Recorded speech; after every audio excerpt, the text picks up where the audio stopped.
नमस्कार। प्रस्तुत है आज का चिंतन। व्यक्तित्व के विकास के लिए शिक्षा, स्वास्थ्य, संपर्क और उपयुक्त वातावरण आवश्यक है, पर इन सभी साधनों को जीवित जागृत रखने का मुख्य साधन है मनोरंजन। स्वस्थ मनोरंजन के अभाव में मनुष्य का जीवन शुष्क, नीरस और कुटिल हो जाता है। आगे बढ़ने, कठिनाइयों से संघर्ष एवं विपरीत परिस्थितियों में भी क्रियाशीलता बनाए रखने के लिए शुद्ध मनोरंजन आवश्यक है। मनोरंजन आत्मा की चाह है। इसीलिए तो जो व्यक्ति मनमौजी स्वभाव के होते हैं, जिनमें हास्य विनोद का प्रवाह चलता रहता है, ऐसे व्यक्ति मन को बहुत भाते हैं। जो भी परिचित लोग होते हैं, वे ऐसे व्यक्तियों के पास बैठने के लिए लालायित बने रहते हैं। इससे पता चलता है कि धन, साधन, संपत्ति की अपेक्षा आह्लाद से आदमी को अधिक संतोष मिलता है। इस प्रकार का संतोष ही क्रियाशीलता की अभिनव प्रेरणा प्रदान करता है।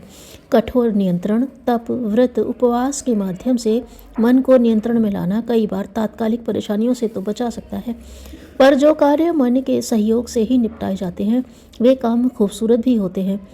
मन को मित्र बनाकर काम लेने से वह काम बिल्कुल सरलता से हो सकते हैं, जो कठोरता पूर्वक मनोनियंत्रण से काफ़ी देर में और कष्टपूर्वक पूरे होते हैं।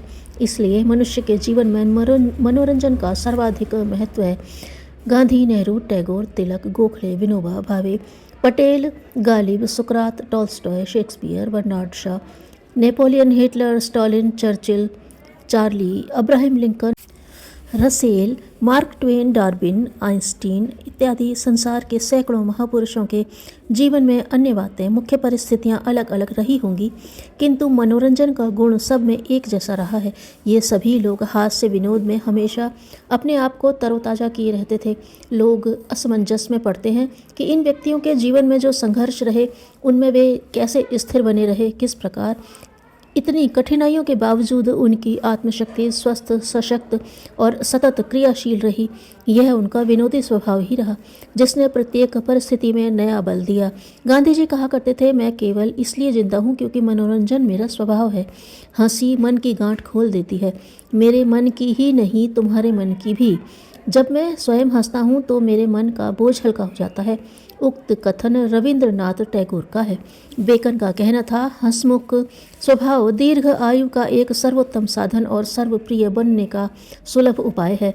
इससे आयु और प्रतिष्ठा दोनों में वृद्धि होती है। स्टर्न कहते थे, मुझे लगता है कि जब कोई मनुष्य मुस्कुराता है या अधिक हंसता है तो हर बार वह अपने जीवन की वृद्धि करता है। किसी व्यक्ति के हृदय में सहयोग, सहानुभूति और संवेदना की कितनी मात्रा है, मैं इसकी पहचान इस बात से करता हूँ कि वह व्यक्ति प्रफुल्ल रहता है या नहीं। जो हंस सकता है वही औरों को हंसा सकता है, औरों के दिल का दर्द जान सकता है। मुस्कान प्रेम की भाषा है, यह होमर ने कहा था। दुख इस बात का है कि गरीबी, अशिक्षा और संकीर्णता के कारण जन सामान्य या तो मनोरंजन के महत्व को समझते नहीं अथवा उसे हेय दृष्टि से देखते हैं।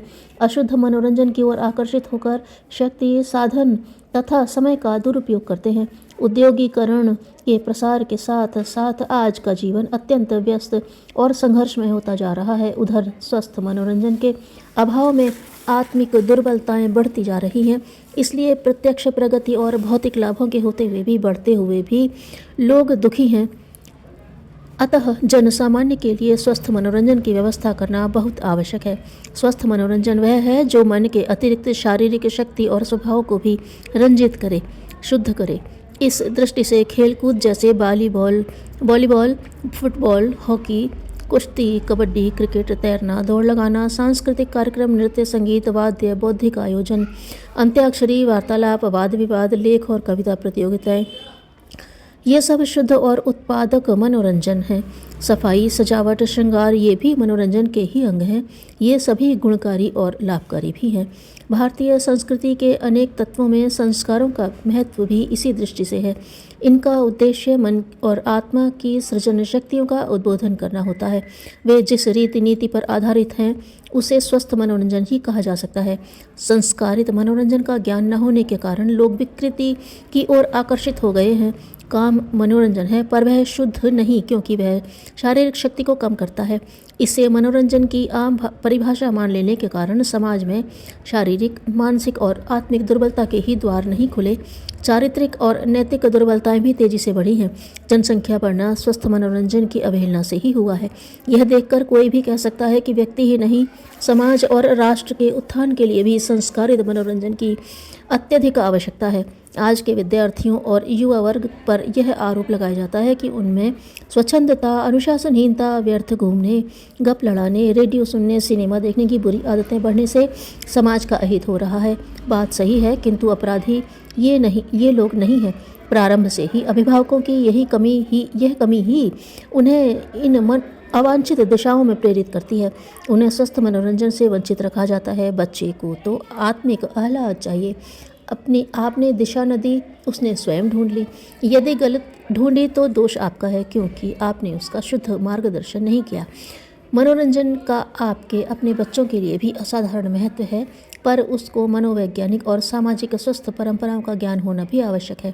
मनोरंजन जो अंतःचेतना को प्रबुद्ध कर सकता है वही उपयोगी भी है और आवश्यक भी। रचनात्मक मनोरंजन, चाहे वह वाणी विनोद हो अथवा खेल कूद, उसी से मन के बोझ को हटाकर उसे हल्का रखना संभव होता है।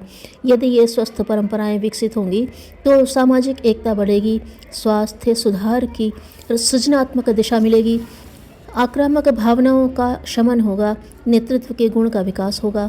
मनोरंजन के अभाव में विचारों के आदान प्रदान का अवसर नहीं बनने पाता, अनैतिक कार्यों को प्रोत्साहन मिलता है। जनसंख्या में वृद्धि का मूल कारण ही स्वस्थ मनोरंजन का अभाव है। लोगों ने काम प्रवृत्ति को ही मुख्य मनोरंजन समझ लिया है। यदि परिवार नियोजन में लगाए जा रहे विपुल खर्च को स्वस्थ मनोरंजनों के विकास में लगाया जा सके तो प्रजनन में वृद्धि का औसत निस्संदेह कम हो सकता है। अतएव मनोरंजन के साधनों का विकास व्यक्ति और समाज ही नहीं, राष्ट्र के विकास के लिए भी आवश्यक है। इसकी उपेक्षा नहीं की जानी चाहिए। प्रसन्नता पुरस्कार नहीं, वरन सही ढंग से सोचने की आदत का स्वाभाविक परिणाम है।